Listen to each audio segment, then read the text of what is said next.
rikkoa lakia mennä tullen ja tietysti soittelee uhkaussoittaja kotiin ja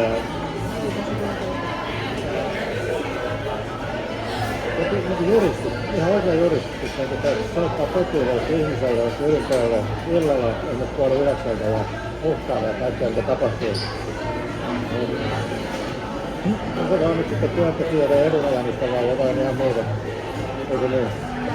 Täällä on näistä jutusta, että milloin sakot ja vielä ehdollista sakkoja, mitä jos yrittää. Suomessakin voi saada, mutta ihan iloisen pääsee livahtamaan näistä. Mä olen että en mä sieltä sai, että joo.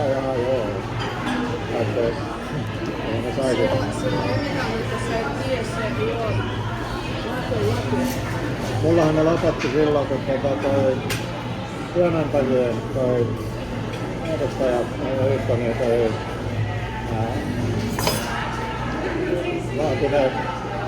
vaati ne tilille tässä lopettamaan tänne etuoikeutta. Ne lopetti. No se oli silloin, kun se oli muuttunut.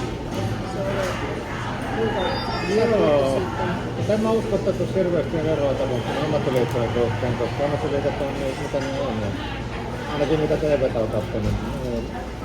Ja mitä mä muistan tästä, mikä oli tuossa firman kanssa, mitä meillä oli ihmisiä vielä, niin kyllä kaikki mitä liittyy ammattiliittoon, niin oli ongelmallista.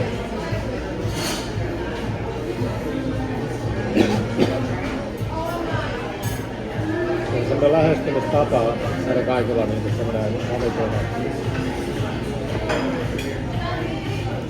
Jos on liittoon kuuluvia ihmisiä töissä tai jotain, niin ne teki aina semmoisia kerättämiä raportteja.